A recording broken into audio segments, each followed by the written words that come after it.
Coming up at 5, firefighters pull 4 small kids from a burning home in South St. Louis. The firefighters that rescued the children, it appeared that, one was in a closet, a couple were in a tent, so they were hiding. This is a very traumatic experience for a kid, your home filling up with smoke.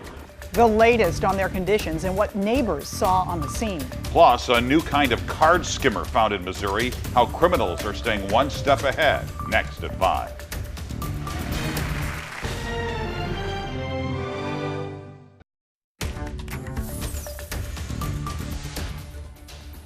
Fire traps 4 young children inside a South St. Louis duplex, and authorities say all 4 were home alone when the fire started.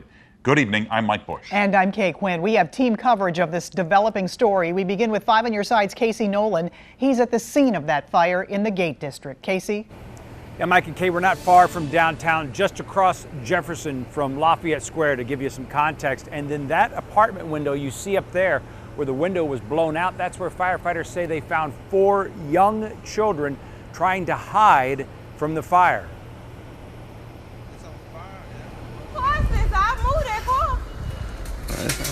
Oh, look.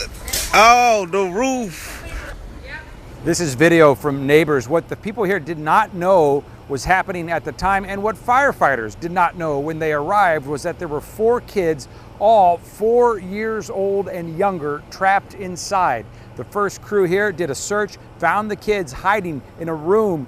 A couple of them have crawled into a tent inside the room. Firefighters tell us it looks like they even tried to shut a door behind them to keep the fire away. And when they got there, they say 3 of the kids were in cardiac arrest when they pulled them out of this apartment building. The chief says it looked like at least one of them might not make it. But right now, all 4 are alive. The hospital tells us 3 are considered in critical condition and 1 in serious condition.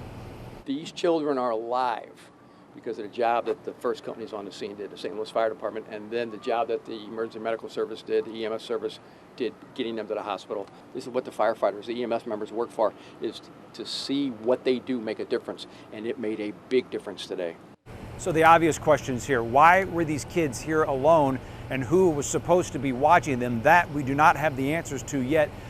The Department of Family Services, they're kind of like the FBI. They do not confirm any investigation, but they tell us it is very common that they would be involved in a case like this. We also know arson investigators are out here, Mike, trying to figure out what started this fire, which is common, nothing to read into just yet with the fact that the arson team is on it. That's who is here to try to figure out the cause of the fire. A lot of questions remain, Mike.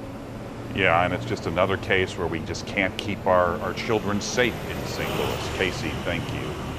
Continuing our team coverage now, Eric Feldman talked with people in the neighborhood who watched as firefighters helped save the lives of multiple children in this fire. Eric? Okay, yeah, multiple people telling us that they saw the firefighters carrying out these 4 children. One eyewitness tells us that 2 of them looked limp as they were carried out, firefighters scrambling to perform CPR on them, taking turns on these 2 children to help make sure that they could stay alive. And by the time that the firefighters finished that CPR, she says that they looked much better when they were transported to the hospital. Truly amazing. The fire chief saying that it's thanks to these firefighters that they're still alive. You heard Casey talking about it, that these kids, all 4 or younger, that they tried to hide, even partially shutting a door to the room that they were in. But again, this was tough to see for the neighbors, for the eyewitnesses that saw all of this happening. As you heard it in the video that Casey played, we talked to some of them a little earlier. It was more than 2 children in there, but I kind of moved down the way because that was a horrible sight to see, because I didn't know whether the children were going to make it or not. So. Oh, nice kids, man. Babies. The babies do what they do. Little babies. Fresh in life. Almost cost their life, but they still here. But thank God for that. We don't know where these parents or the guardians for these children were at the time of the fire. We just know that they were not home. We also know from St. Louis Police that the Child Abuse Division is now investigating. Reporting live in South City, Eric Feldman, 5 on your side. Stay up to date on this story with us online at ksdk.com and in the 5 on your side app.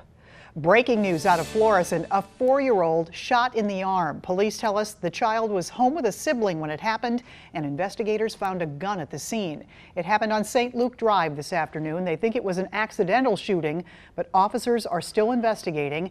This makes at least 12 children in the St. Louis area shot this summer.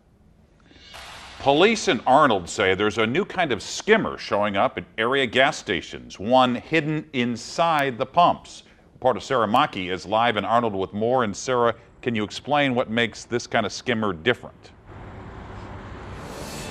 Yeah, when you think of skimmers, you probably think of the one that goes on a credit card reader. Some people give it a tug if they think something might be wrong, but I want you to take a look at this mess of wires inside the pump. What police say that is a new kind of skimmer. They say that someone has been using a master key at the pumps out here, at least 4 of them, and when they've gotten inside of the pumps, they're installing these devices in there, and when somebody runs a card, it logs automatically their credit card number, their name, and their expiration date. Now police say that all of that can get transmitted with a Bluetooth signal to the crooks, and they say that thieves, they just keep staying one step ahead.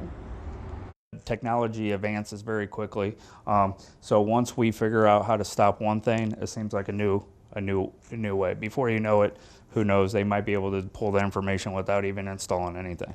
I hope that day never comes, but this is a frequent crime that we deal with. All right, so the very best way that you can protect yourself is to look for the security seal that is on the panels out here. If you see that it's been tampered with in any way, steer clear. Live in Arnold, Sarah Maki, 5 on your side. We have an update now on the murder case of a St. Louis native found dead near Ole Miss, where she was a student. The suspect in her murder, Brandon Thiesfeld, has a bond hearing next week. Thiesfeld's lawyer says he's hoping for a reasonable bond. Allie Kostel was found dead of multiple gunshot wounds in late July. Prosecutors have filed a motion to hold Thiesfeld without bond. We've had a little break from the rain this week, but Scott tells us that's not going to be the case for very long, right, Scott? No, once it gets nice, we want to change it and bring back some active weather, and that's going to be the case as we head into tomorrow. Not so much concern with early tomorrow morning, but later tomorrow, especially late at night into the very early hours on Saturday morning. That's when we'll have a severe weather threat that's much more pronounced across the bi-state area. And when we time this out with Futurecast, we just kind of skip by the first wave of storms. This is the second one for later tomorrow night into the wee hours Saturday morning. 5 on your side will be here tracking these showers and storms because they definitely have the potential to produce some wind damage. Also the potential's there for some hail. This is mainly later tomorrow night and into early on Saturday. We'll talk more about it coming up in a few minutes, Mike. All right, Scott, thanks.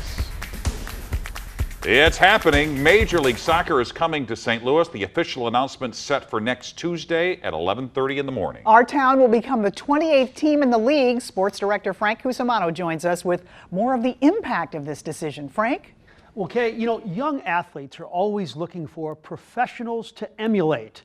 I'm sure years ago there were hundreds of kids in St. Louis who tried to mimic the swings of Albert Pujols and Mark McGwire.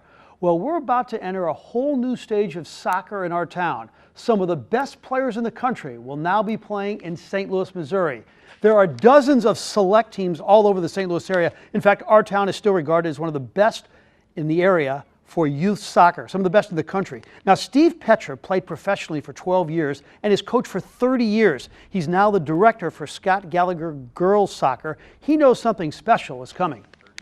Yeah, soccer's always been big in St. Louis, as you know, but I think for the youth level, the smaller ones, the 3, 4, 5-year-olds that are now going to grow up with a professional franchise in their city is just going to be huge for them to be able to go down and be able to watch professional players actually play in person, and I just think the growth of the game is just going to get stronger.